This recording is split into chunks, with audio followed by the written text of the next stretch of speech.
Je voudrais partager la deuxième partie d'un message qu'on avait commencé il y a quelque temps, Assis avec les grands. Il s'agit de Anne.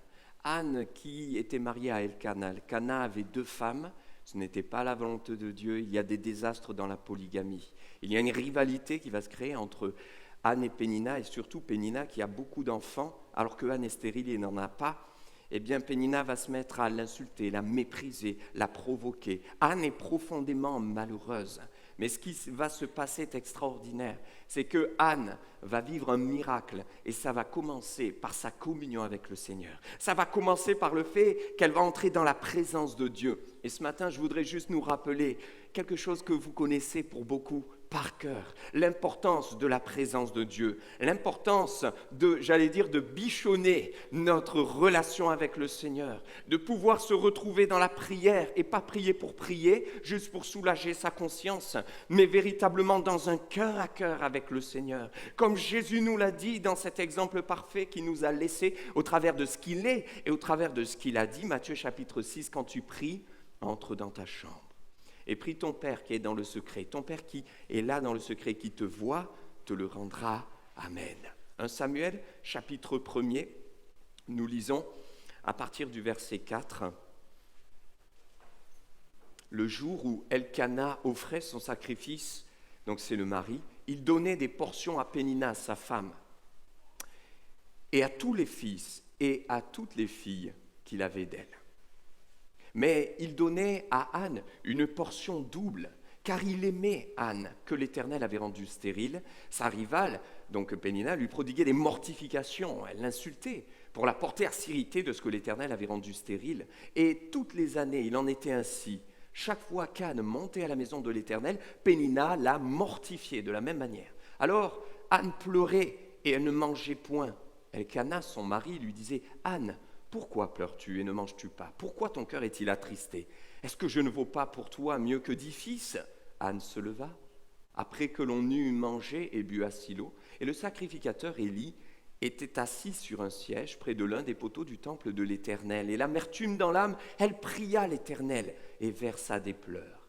Elle fit un vœu en disant « Éternel des armées, si tu daignes regarder l'affliction de ta servante, si tu te souviens de moi et n'oublie point ta servante, et si tu donnes à ta servante un fils, je le consacrerai à l'Éternel pour tous les jours de sa vie, et le rasoir ne passera point sur sa tête. » Et comme elle restait longtemps en prière devant l'Éternel, Élie observa sa bouche. Anne parlait dans son cœur, et ne faisant que remuer les lèvres, mais on n'entendait point sa voix.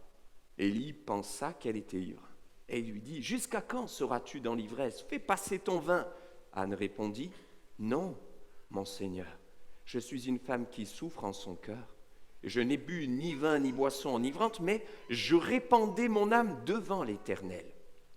Ne prends pas ta servante pour une femme pervertie, car c'est l'excès de ma douleur et de mon chagrin qui m'a fait parler jusqu'à présent. » Élie reprit la parole et dit « Va en paix, que le Dieu d'Israël exauce la prière que tu lui as adressée. » Et elle dit « Que ta servante trouve grâce à tes yeux. » Et cette femme s'en alla, elle mangea, et son visage ne fut plus le même. Ils se levèrent de bon matin, et après avoir adoré l'Éternel, ils s'en retournèrent et revinrent dans leur maison à Rama. Elkana connut Anne, sa femme, et l'Éternel se souvint d'elle. Et dans le cours de l'année, Anne devint enceinte, et elle enfanta un fils qu'elle nomma Samuel, car, dit-elle, je l'ai demandé à l'Éternel. Amen. Amen.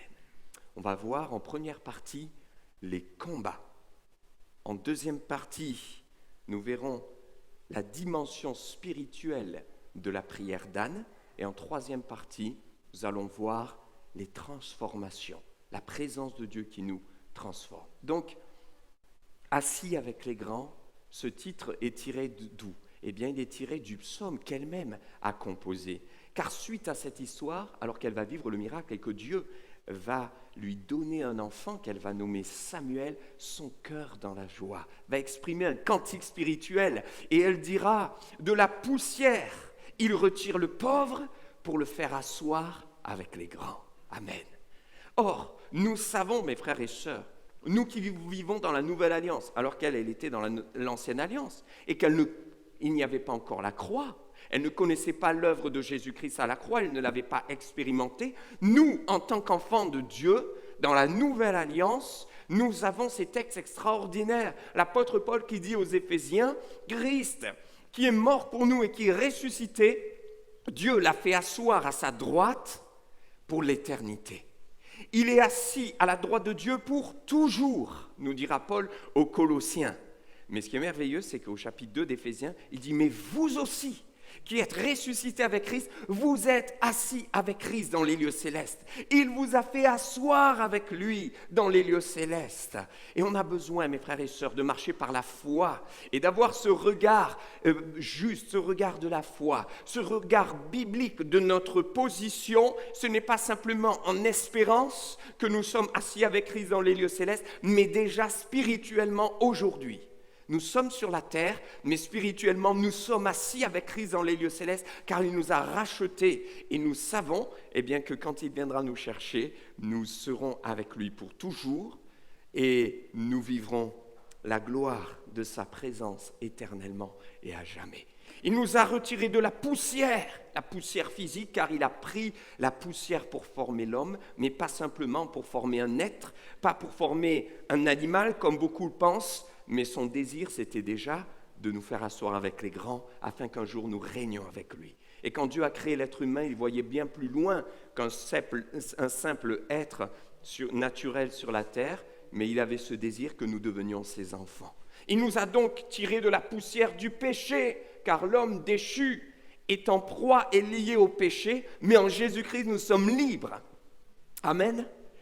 Et nous sommes rachetés, justifiés, et lorsque nous lui demandons pardon, que nous lui donnons notre cœur, nous sommes rachetés, nous sommes incorporés dans sa famille, de la poussière du péché, de la poussière de la perdition, de la condamnation. Il nous retire pour nous faire asseoir avec lui dans les lieux célestes. Alléluia. Peut-être aujourd'hui êtes-vous dans la poussière de la frustration et des souffrances. Mais le Seigneur, lorsqu'il nous a fait asseoir avec lui spirituellement, a ce désir, et a eu aussi ce désir, de nous faire vivre pleinement cette vie de vainqueur, afin que nous ne vivions pas ici-bas dans la souffrance, dans la poussière des frustrations, au travers de toutes les difficultés, des épreuves que nous vivons ici-bas sur la terre, mais que nous puissions prendre de la hauteur spirituellement et nous rappeler que nos noms sont inscrits dans le livre de vie et qu'on a un Seigneur qui ne nous oublie pas, malgré les épreuves, les souffrances, et qui est avec nous tous les jours jusqu'à la fin du monde. Que toute chose concourt au bien de ceux qui l'aiment, même quand on ne comprend pas. Alors il y a des combats dans la vie. Et elle avait des combats. Imaginez un petit peu Anne qui est insultée par Pénina. Pénina la vexe, il nous est dit dans la version Semeur, elle l'a vexée, elle l'a provoquée en lui disant, tu vois, moi j'ai beaucoup d'enfants, toi tu n'en as pas, et en plus c'est Dieu qui t'a maudit. Des combats. Ces combats qui vont se situer ensuite dans les pensées. Qu'est-ce que je fais? Je me venge ou je ne me venge pas. La colère qui vient, vous savez, toutes ces pensées qui viennent et que l'ennemi essaie d'insurger dans votre cœur, dans votre âme. La parole nous rappelle qu'en tant que chrétiens, nous avons des combats. Pensez-vous qu'il y a des combats? Qui n'a pas de combat? Paul dira à Timothée, combat le bon combat de la foi. Le défi, c'est de ne pas combattre les mauvais combats. Mais il y a le bon combat de la foi, de rester dans cette ligne directrice, de garder les yeux fixés sur le Seigneur et de ne pas rentrer dans un combat charnel, humain, contre les uns contre les autres. C'est ce que Paul dira aux Éphésiens. Nous n'avons pas à combattre contre la chair et le sang, contre l'un, contre l'autre, contre le voisin, contre celui qui nous en veut, mais contre les esprits méchants dans les lieux célestes, les puissances, les dominations. Un combat spirituel, un combat dans la prière. Il y a des combats. Et il nous est dit que Pénina l'a provoqué, l'insulter, pour qu'elle s'irrite contre Dieu. N'oublions pas que le but de l'ennemi, c'est de nous irriter contre Dieu, c'est de nous éloigner de Dieu. Alors il va te dire, tu vois, l'autre a et toi tu n'as pas. Regarde, c'est pas normal, si tu étais vraiment dans la foi, tu aurais obtenu, là tu n'as pas obtenu. Si Dieu t'aimait, aurait-il permis cette situation ? Si Dieu veillait sur toi, aurait-il accepté que tu souffres ainsi? Il veut nous pousser à nous irriter contre l'Éternel. Rappelez-vous l'histoire de Job. Job qui a tout perdu, même jusqu'à ses enfants. Et à un moment donné, la douleur de sa femme l'a poussé à lui dire « Maudit Dieu et meurs ». L'ennemi voudrait que l'on s'irrite contre Dieu. Mais Jésus avait rappelé dans Jean chapitre 5, verset 44, que le diable est le père du mensonge. Le combat se situe donc là, de rester dans la foi et de résister au diable. Soumettez-vous à Dieu, résistez au diable et il fuira loin de vous. Résister au diable, c'est résister à toutes ces paroles mensongères qui nous poussent à nous éloigner de Dieu, à vouloir tout lâcher, à ne plus croire en son amour, en sa présence à cause de ce que nous vivons au quotidien, alors que pourtant il nous l'a dit. Vous aurez des tribulations, n'est-ce pas? Il nous l'a dit. Et Pierre dit même, ne trouvez pas et ne pensez pas qu'il soit étonnant que vous passiez par la fournaise de l'épreuve. Donc Dieu nous avait prévenus et pourtant quand on y passe, on trouve encore étonnant. Alors il nous dit, mais non, ne trouvez pas ça étonnant. Vous avez choisi de suivre Christ. Christ est passé par l'épreuve. Christ est passé par la souffrance. Le chemin du chrétien, de celui qui est disciple de Christ, ne sera pas un chemin facile. Mais prenons confiance, le Seigneur est là, demeurons dans la foi. L'apôtre Pierre disait, le diable rôde comme un lion, cherchant qui dévorer. Alors il essaie de nous dévorer, de dévorer notre foi, afin qu'on s'éloigne de Dieu. Nous voulons résister. Il y avait un combat, et je remarque aussi par rapport à l'attachement à la maison de l'Éternel, je ne sais pas si vous avez souligné ce détail important, mais il nous est dit à chaque fois que Anne montait au temple, c'est là que Pénina l'insultait, la provoquait et essayait de la pousser à s'irriter contre Dieu. Peut-être que ce matin, quelqu'un est interpellé par cette réalité et se dit, mais à chaque fois que je veux aller à l'église, à chaque fois que je veux rentrer dans ma chambre, il y a quelque chose qui vient. Il y a un problème.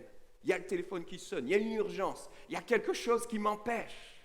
À chaque fois que nous allons à l'église, eh bien, il y a une dispute, il y a un conflit, il y a quelque chose qui se passe. Je me rappelle de cette sœur qui disait, je ne comprenais pas pendant des mois et des mois, alors que je m'approchais du Seigneur. À chaque fois que j'avais décidé d'aller au culte, toujours, que ce soit le samedi soir, eh bien, soit j'avais un enfant malade, soit il y avait un problème de voiture, une panne, soit le dimanche matin, mes enfants se disputaient, c'était terrible, c'était compliqué de les emmener. À chaque fois, même quand la semaine s'était bien passée jusqu'au jour, et elle s'est dit, je vais aller dans la présence de Dieu, je vais plier les genoux et je vais prier, et je vais dire, Seigneur, interviens, aplanis le sentier, s'il te plaît, fais quelque chose, je me sens impuissante dans ce combat, mais j'ouvre les yeux sur le fait qu'il y a peut-être là un combat que je ne vois pas, un combat spirituel, un combat dans l'invisible, et puisque je ne le vois pas, je ne vais pas interpréter à droite à gauche, mais je vais simplement te demander ta grâce. Et elle dit au jour où elle a pris ce temps, elle a pleuré devant le Seigneur, le terrain s'est aplani et ça a commencé à se calmer. Des combats, il y en a eu, c'est revenu par moments, mais les choses ont changé. Et elle a dit quoi qu'il arrive, même s'il y a un problème, même si c'est compliqué, même si j'ai plus le cœur ou j'ai pas l'envie, j'irai à la maison de l'Éternel. Parce que un des pièges de l'ennemi, dans sa volonté, c'est de t'empêcher de persévérer, de venir dans la maison de l'Éternel et de venir écouter sa parole. C'est de t'empêcher aussi d'entrer dans le lieu secret. Il y aura toujours plein de tâches, plein d'activités, plein de choses à faire qui t'empêcheront d'aller dans le lieu secret. Mais pourtant, c'est là que le Seigneur t'y attend. Pourquoi est-ce que le combat est si rude pour entrer dans la présence de Dieu? Parce que l'ennemi sait aussi que c'est là qu'il y a les plus grandes victoires. Alors tiens bon, mon frère, ma sœur, ne lâche pas, mais continue à persévérer. Comme Anne finalement, puisqu'elle est un exemple là, et c'est intéressant de dire et de lire à chaque fois qu'elle montait et qu'elle allait au temple. Ça veut dire que l'année d'avant, c'était le cas, puis avant, c'était le cas, et à chaque fois, c'était le cas, mais ça ne l'avait pas arrêtée. À aucun moment, elle s'est dit, maintenant, j'y vais plus, puisque les problèmes, je les ai quand j'y vais. Et il y a des gens qui disent, plus je m'approche de Dieu, plus j'ai des problèmes. C'est un piège aussi que le diable veut planter dans vos pensées afin que vous finissiez par dire, il vaut mieux que je ne m'approche plus de Dieu, j'aurai plus de problèmes. Voyez le piège de l'ennemi? Continuez, persévère. Le piège de la comparaison. Vous savez, lorsque l'on regarde à droite, à gauche, et qu'on ne regarde plus au Seigneur, et que nos yeux ne sont plus fixés sur lui. On en parlait encore hier avec les jeunes. C'est un peu l'image de l'histoire de l'apôtre Pierre. Vous savez, quand il a sauté de la barque et qu'il a marché sur l'eau. Quand Jésus lui a dit « Viens », quel miracle! On le connaît tous. Le seul qui, avec Jésus, parce que je vous ferai remarquer que Jésus, avant lui, avait marché sur l'eau déjà. Et ensuite lui a dit « Viens ». Mais Pierre l'a vécu parce qu'il a eu la foi en la parole de Dieu. Mais il nous est dit qu'il fixait le Seigneur. Il ne fixait pas l'eau. Peut-être qu'il ne valait mieux pas. Je ne sais pas s'il y avait des requins, des choses comme ça. Mais il valait mieux qu'il fixe les yeux sur le Seigneur. Il fixait le Seigneur. Il ne regardait pas à gauche les vagues, à droite les vagues, la tempête qui soulevait la mer. Il regardait le Seigneur, alors il marchait sur l'eau. Et quand il a commencé à regarder à droite, à gauche, qu'est-ce qui s'est passé? C'est là qu'il s'est enfoncé. Le piège de la comparaison, c'est de dire, lui, il a et moi, je n'ai pas. De ne plus regarder au Seigneur, mais de regarder à ce que l'autre fait, l'autre a. Et de commencer à se comparer. Eux ont des enfants comme ça. Pourquoi pas moi, Seigneur? Lui, il a une épouse dans le Seigneur. Pourquoi pas moi? Eux, ils ont une maison. Pourquoi pas moi? Quand on regarde à droite, à gauche, ce piège de la comparaison dans lequel l'ennemi veut nous plonger et qui amène la destruction, la souffrance, la jalousie, l'envie, les œuvres de la chair, le mensonge, le péché. Et le Seigneur veut dénoncer tout cela. Dans cette nouvelle alliance dans laquelle nous vivons, nous avons le Saint-Esprit qui nous guide, qui nous éclaire et qui nous remplit de la présence de Dieu pour nous amener à être satisfaits de sa présence, pour nous amener au contentement, comme disait l'apôtre Paul. Je suis me contenté dans la disette, dans l'abondance, quoi qu'il arrive, j'ai été content, disait l'apôtre Paul. Pourquoi? Parce qu'il y avait dans son cœur cette foi, cette confiance dans le Seigneur. Ses yeux étaient fixés sur le Seigneur et non pas sur ce que les uns ont, ce que les autres ont, ce que lui n'a pas. Il dépendait de son Seigneur.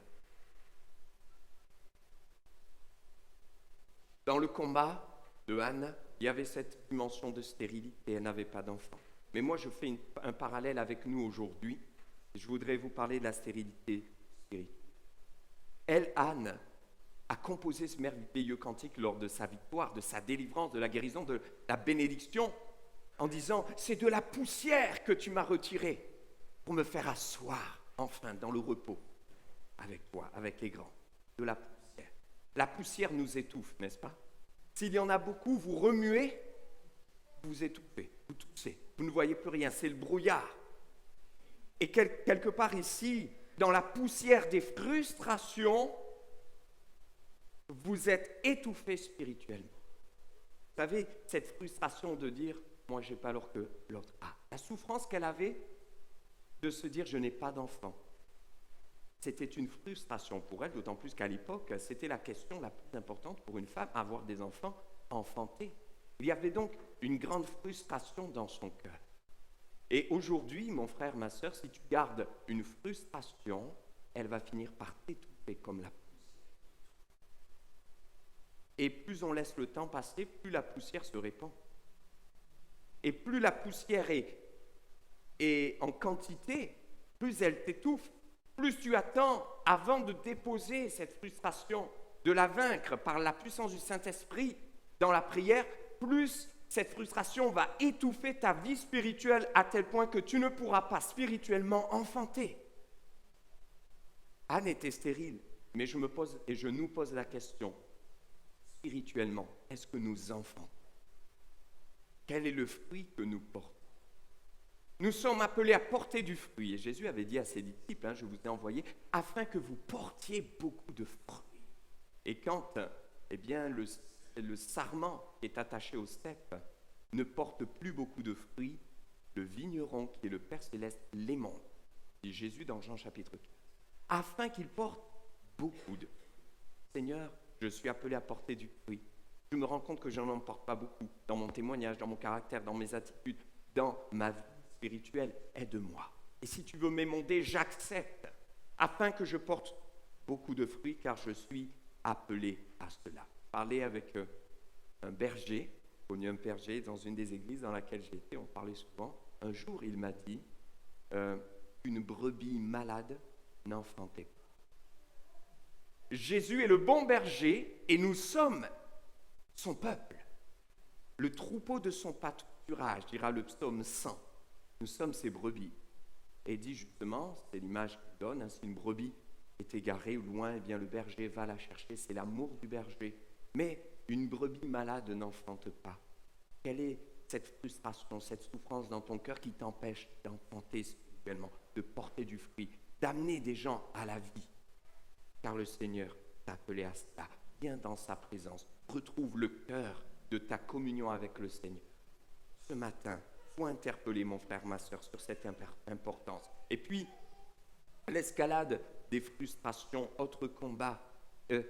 Remarquez que ces frustrations qui sont comme de la poussière qui se répand, comme on l'a dit, eh bien, nous montrent qu'elles vont se répandre. C'est comme la poussière. Plus vous attendez, plus elle va se loger dans tous les coins. Et elle se répand partout. Et il y a des conséquences collatérales. Et Anne, frustrée, malheureuse de ce qu'elle n'a pas d'enfant, pleure. Alors son mari, Elkana, qui la voit pleurer, eh bien, souffre et lui-même frustré de ne pas réussir à la rendre heureuse. Donc comme ça le frustre, que fait-il? Eh bien, il lui donne une double part. Mais Pénina qui voit ça, elle dit, elle a le double. Donc Pénina, elle aussi, elle est frustrée. Et comme elle est frustrée, elle accentue sa jalousie et sa méchanceté envers Anne, parce que parfois on tire trop vite sur Pénina. Mais c'est une femme dont le mari aimait une autre femme. N'oubliez pas ça. Donc, Pénina frustrée, Elkana frustré, tellement frustré, que fait-il? Eh bien, il dit à Anne, mais Anne, pourquoi tu pleures? Je vaux pas mieux que 10 fils pour toi? Alors elle est encore plus frustrée, parce qu'au fond d'elle, elle se dit, je ne comprends rien. Je ne sais pas si ça arrive dans des couples, que des épouses se disent, il ne comprend rien. Je veux un enfant et il me donne 2 fois plus de pain. Je veux la vie et il me donne du matériel. Il n'a rien compris. Et en plus, il me dit, je ne comprends pas pourquoi tu n'es pas heureuse. Regarde tout ce que je fais pour toi. Mais mes frères aussi, soyons interpellés par ça. Parce que ce n'est pas toujours de plus d'argent, de plus de matériel que votre épouse a besoin, mais de plus d'amour et de plus d'attention. Mes sœurs, soyez interpellées par l'attitude de Anne, qui finalement a dû se dire, il ne comprend rien, mais elle n'a pas sorti le fusil et elle ne lui a pas tiré dessus. Elle s'est simplement dit, il y a quelque chose qu'il ne peut pas me donner et j'ai compris que seul Dieu peut me le donner. Je ne vais donc pas lui reprocher ce qu'il ne peut pas me donner. Je vais aller dans la présence du Seigneur. Et parfois, des épouses aussi ont des paroles, des attitudes dures, parce qu'elles attendent auprès de leur mari ce que seul Dieu peut leur donner. Et que fait Anne? Elle va dans le secret parce qu'elle comprend que si Elkana peut lui donner 2 fois plus de pain, seul Dieu peut lui donner le pain de vie. Il n'est pas pareil. Jésus dira dans Jean chapitre 6, le pain de vie. Et là, elle entre dans la prière. C'est la dimension spirituelle de la prière d'Anne qui doit nous interpeller, tellement elle est profonde, elle est puissante. Tout d'abord, une prière authentique. J'aime ces petits mots qui sont importants. Il nous est dit que donc, elle allait toutes les années au temple, elle y allait régulièrement, elle était fidèle, mais ce jour-là, c'est comme si, à un moment donné, elle est retournée à la maison de Dieu, mais d'une manière différente, alors qu'elle avait l'habitude d'y aller. Vous savez, on peut venir pendant 20 ans, 30 ans dans une église, on peut prier depuis 20 ans, 30 ans, sans qu'il y ait vraiment cette authenticité. On le fait peut-être religieusement, on le fait pour soulager notre conscience, ce n'est pas ce que Dieu attend. Mais ce jour-là, elle est entrée, elle a pleuré, et ses larmes parlaient plus que des paroles. Alors Dieu les a entendues, car le psaume 6, verset 9 nous dit que Dieu entend la voix des larmes. Et David dira, tu recueilles même mes larmes dans ton outre divin. C'est ce que Dieu a fait. Alors elle a pris une prière authentique, pour lui dire ce qui ne va pas, mes chagrins, mes soucis. Seigneur, mon état de cœur, mes états d'âme, j'ai besoin de toi, cette relation. Et dans notre nouvelle alliance, qui plus est, nous avons cette possibilité de communion avec Dieu. Pourquoi? Parce que Jésus le dira, lui qui est le souverain sacrificateur, il a déchiré le voile, il n'y a plus de séparation. Nous pouvons librement nous approcher de Dieu avec confiance, sachant que nous sommes entendus et secourus dans tous nos besoins. Ne cache pas ta peine, ne te tais point, parle avec ton cœur, parle au Seigneur, la prière authentique. La prière de l'humiliation, savoir s'humilier devant Dieu. Il n'est pas question de dire humilier quelqu'un. Ce n'est pas Dieu qui la méprise devant tout le monde. Il y a des gens qui ont un problème avec ce verset, et même ce verbe d'humilier, parce qu'ils se disent, mais c'est grave d'humilier. Oui, mais là il est question de s'humilier. C'est elle-même qui se met dans une position de soumission à Dieu, qui répand son cœur, qui vient à genoux et qui dit, Seigneur, j'ai besoin de toi, je me sens misérable. Et d'ailleurs, elle le dira, vous avez vu, regarde, pose tes yeux sur la bassesse de ta servante. Une autre version dit, je me sens misérable. S'humilier, c'est savoir dire, Seigneur, voici qui je suis. Réaliser que nous ne sommes pas merveilleux, nous ne sommes pas parfaits, nous avons besoin de la grâce de Dieu. Seigneur, vois mes péchés, vois ma honte, vois mes erreurs, vois mes échecs. Je m'humilie devant toi, j'ai besoin de toi. On connaît tous de Chroniques 7,14, si mon peuple s'humilie, prie et cherche ma face. C'est là que le Seigneur prévoit la bénédiction. Et tant d'hommes et de femmes, tant de versets dans la Bible qui nous parlent de personnes qui se sont humiliées devant Dieu et qui ont vu la grâce de Dieu. Et il faut que dans la dimension de notre prière personnelle, on dépasse, mes frères et sœurs, le « Seigneur Jésus, merci pour la journée, bénis-moi ». Il faut qu'on apprenne à en profondeur, humilier son âme, reconnaître ses fautes, demander pardon, réaliser sa souveraineté, accepter son règne tout-puissant et sa volonté. S'humilier devant le Maître. C'est l'apôtre Pierre qui dira « Humiliez-vous sous la puissante main de Dieu, et il vous élèvera au temps convenable. » L'apôtre Jacques dira « Humiliez-vous devant le Seigneur. » Anna s'humilier, ça passe par là. Il y a des victoires, des déblocages qui ne passent que par le fait d'accepter de s'humilier. Peut-être que dans cette salle, il y a un frère ou une sœur qui se dit « Mais je ne l'ai jamais fait devant Dieu, c'est le temps. » Dieu te donne un rendez-vous. Prends rendez-vous avec lui cette semaine, marque dans ton planning et prends le temps avec Dieu. Rechercher la gloire de Dieu, elle n'a plus recherché pour elle. Remarquez qu'avant, elle disait « Je veux un fils ». Elle était malheureuse parce qu'elle n'avait pas de fils. Mais dans la présence de Dieu, sa prière va. Et elle va commencer à dire « Si tu me donnes un fils, il est pour toi. Il est pour ta gloire. Je te le consacrerai. » Ce n'est plus quelque chose qui est tourné vers elle, mais vers Dieu. Ce n'est plus pour moi, finalement, que je prie, mais pour toi. Ce n'est plus pour obtenir, mais c'est pour ta gloire. Parce qu'en disant « je te le consacrerai », ça veut dire « je te le redonnerai ». Je te redonnerai quelque chose que je t'ai demandé pendant tant d'années. Soyons honnêtes. Quelles sont les prières que nous faisons pour nos enfants? Peut-être que secrètement, inconsciemment, ou pour nos proches, on prie pour qu'ils soient bénis, gardés, protégés. Oui ou non? On dit « Seigneur, bénis-le ». Et d'ailleurs, quand il y a un problème, on appelle vite les frères et sœurs, on demande à l'Église, priez pour un tel, priez pour mes enfants, priez pour ma famille, qu'ils soient bénis, qu'ils soient gardés, qu'ils soient protégés. Mais prions-nous pour qu'ils deviennent des hommes et des femmes de Dieu. N'y a-t-il pas une dimension de la prière qui doit changer dans nos vies? Parce que finalement, secrètement, quand on prie comme ça, n'est-ce pas une manière de cacher notre peur qu'il souffre? Je veux surtout que tout se passe bien et qu'il n'y ait pas de problème. Je veux que tout aille bien, qu'il réussisse partout. Mais est-ce vraiment la volonté de Dieu? Sommes-nous prêts à prier? Seigneur, je préfère qu'il soit missionnaire plutôt que milliardaire. Le confort ou la volonté de Dieu? Parce que si la volonté de Dieu, c'est qu'il traverse beaucoup d'épreuves, mais qu'il soit quelqu'un qui gagne beaucoup d'âmes, qu'est-ce que vous choisissez? Seigneur, je ne veux plus prier pour être gardé, être béni, pour qu'il soit gardé, béni, protégé, guéri. Je veux prier pour que ta volonté se fasse. Et pour qu'ils soient des hommes et des femmes de Dieu, pour qu'ils soient des témoins et qu'ils gagnent des âmes. La prière qui nous amène à dépendre de Dieu à 100%. Donne-moi un fils, mais prends-le, redonne et même reprends. Tu donnes et tu reprends, on le chante parfois. Job avait accepté. L'Éternel a donné, l'Éternel a repris, que le nom de l'Éternel soit béni. Vous vous rendez compte qu'elle dit « si tu me donnes », donc sa prière change. C'est-à-dire qu'elle accepte la volonté de Dieu. Maintenant, elle dépend de Dieu. Vous savez, il y a une différence entre le fait de taper du pied au sol comme un enfant qui veut absolument quelque chose et qui croit que c'est la foi, et quelqu'un qui dit « je sais que tu peux tout et si tu décides de me donner, et qui se soumet à la volonté de Dieu dans une profonde foi et une confiance en Dieu mature et spirituelle. Et c'est cela que Dieu attend de nous.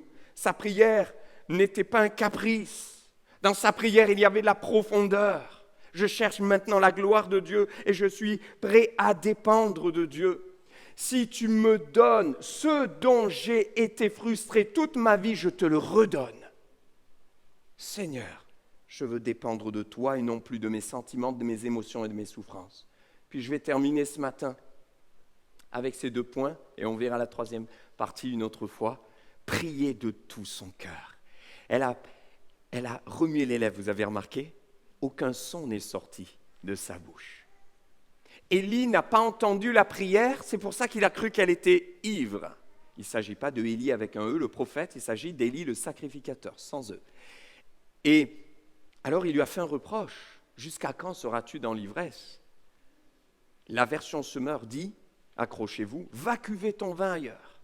Comme ça qu'il a parlé, vous voyez? Il n'y avait pas tellement de tendresse et de délicatesse là dans ses paroles. Et pourtant, c'était un homme de Dieu. Parenthèse, mes frères et sœurs, que votre confiance soit toujours en Dieu. Que votre attachement soit toujours au Seigneur. Et même pas en un homme de Dieu. Un homme de Dieu vous décevra forcément un jour ou un autre. Parce qu'il n'est qu'un homme. Mais c'est au Seigneur que nous sommes appelés à être attachés. Au cep. Bien sûr, on est attachés affectivement les uns aux autres puisqu'on est une famille. Mais c'est vers le Seigneur que je tourne mes regards. Et ce n'est pas parce que un pasteur, un évangéliste, quelqu'un de passage m'a déçu que je dois abandonner le Seigneur, ne plus venir à l'église, me rebeller. Mes frères et sœurs, regardez l'attitude d'Anne. Elle n'est pas dans cet état d'esprit de se battre, de se plaindre. Non, elle est spirituelle et d'ailleurs elle va lui répondre avec beaucoup de douceur. Non, mon Seigneur, je suis dans la souffrance et voilà le problème. 2e parenthèse par rapport à cet événement, quand on ne questionne pas, quand on ne demande pas, quand on ne communique pas, on se méprend sur la situation. Et on passe par toutes sortes d'interprétations erronées qui amènent des paroles dures, des paroles qui blessent. Élie était persuadé que c'était une femme ivre. Y avait-il d'autres femmes ivres qui venaient? Et il a appliqué le tarif général. Va cuver ton vin ailleurs. Sauf que là, ce n'était pas du tout le cas. Seigneur, apprends-nous à ne pas juger trop vite avec nos paroles et nos raisonnements. Telle personne, oh là là, non, apprends-nous, Seigneur, à demeurer dans l'amour. Alors elle a prié de tout son cœur. Aucune voix n'est sortie, mais la voix de ses larmes, à tel point que Dieu a entendu sa prière. C'est cette prière-là que Dieu veut, mes frères et sœurs. Cette prière du cœur, dépourvue de toute religiosité, de tout intérêt personnel. Alors voyez, ce n'est pas forcément les décibels qui font la différence. Et je voudrais m'adresser en quelques instants, peut-être à quelqu'un qui se sent petit, petite, et qui passe son temps à se culpabiliser, à se dire « moi, je n'ai pas le droit, moi, je ne suis pas comme les autres », voyez, qui regarde à l'autre, à l'un, comme on disait tout à l'heure, et qui quelque part ne prend pas part à 100% à son héritage en Jésus-Christ. Vous avez toute votre valeur. Il y a des prières à haute voix, puissantes et impressionnantes, qui n'ont jamais été exaucées. Puis il y a des prières comme Anne, qui n'ont jamais été entendues des hommes, mais qui ont trouvé un puissant écho dans le ciel, à tel point qu'elle va enfanter. Elle va devenir enceinte et enfanter. Alors, le dernier point pour aujourd'hui, c'est qu'elle est restée longtemps dans la prière. Encore un petit mot, mais tellement important, longtemps. Je ne suis pas en train de vous dire, passer 3 heures par jour dans la prière. Déjà, nous avons besoin, comme on le disait, de réaliser notre position en Christ. Spirituellement, quand j'ouvre mes yeux spirituels, je dois réaliser que je suis assis avec Christ dans les lieux célestes. Que le Saint-Esprit vit en moi si je suis quelqu'un de nouveau, qu'il a fait de moi une nouvelle créature. Ce qui veut dire que le Saint-Esprit vit en nous. On peut prier sans cesse. La prière est un état d'esprit. Et puis après, il y a le temps que l'on a aussi pour prendre un temps de cœur à cœur. Peut-être le matin, le soir, dans la semaine. Alors il y a le travail, il y a les occupations, il y a les rendez-vous, il y a toutes sortes de choses et de préoccupations qui parfois nous empêchent de prendre du temps. Donc je ne suis pas en train de vous dire tous les jours vous devez prendre 3 heures, etc. Je vous remettrai une loi qui n'a aucun sens. Par contre, je crois que nous avons une communion qui doit être permanente avec le Seigneur par le Saint-Esprit et qu'il y a des temps un peu plus longs, particuliers, que nous devons bloquer, mes frères et sœurs, que nous devons prioriser pour se retrouver devant lui, parce qu'on ne peut pas s'humilier en quelques instants. Ça ne marche pas. Il y a des choses que nous devons répandre devant le Seigneur. Quand il y a des frustrations profondes qui sont là, ça ne se passe pas en 3 secondes. Vite, Seigneur, entre la pomme et le jus d'orange. Non, il faut prendre du temps, se placer devant lui. Seigneur, travaille mon cœur. Voilà ce qui se passe. Et je voudrais vous encourager d'une manière très pratique à prendre chaque semaine un créneau qui devient une priorité, un temps prioritaire, le plus grand des rendez-vous. Dieu n'est-il pas le plus grand? Si vous aviez un rendez-vous avec la personne la plus importante, est-ce que vous mettriez la vaisselle avant le rendez-vous?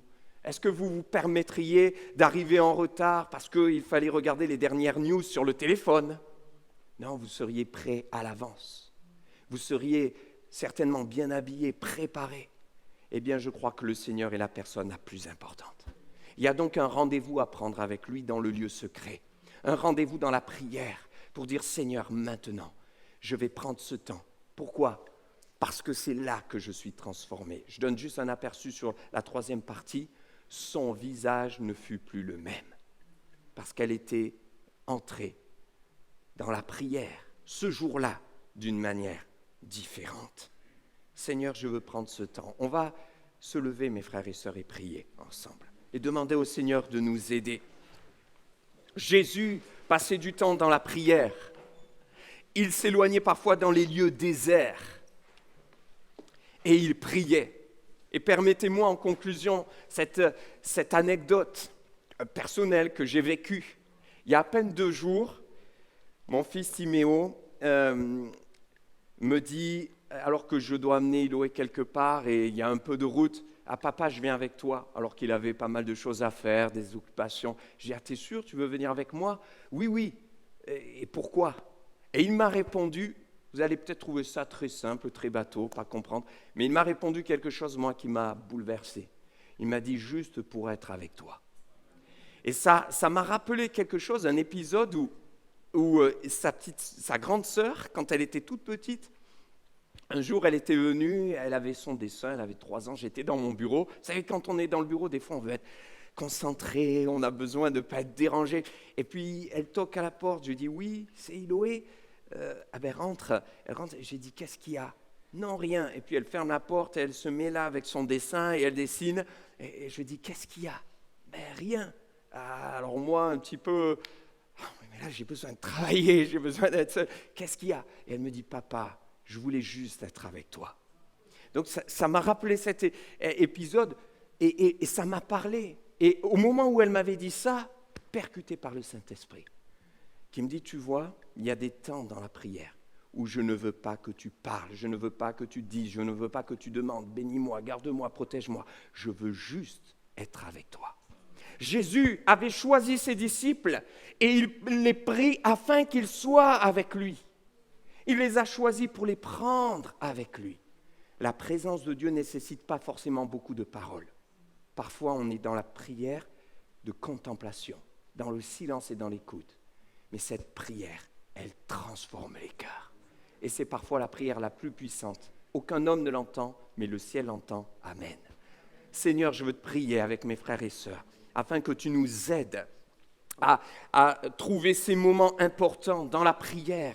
Seigneur, ces moments où tu travailles nos cœurs, ces moments où nous acceptons d'être authentiques, où nous acceptons de nous humilier devant toi, de rechercher ta gloire et non un gain personnel, de dépendre de toi 100%, de prier de tout notre cœur sans retenue. Seigneur, aide-nous à bloquer ces temps qui sont prioritaires, car tu es pour nous la personne la plus importante.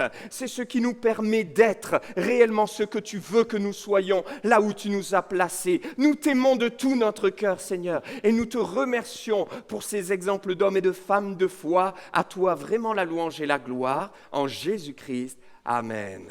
Amen, amen. Gloire à Dieu.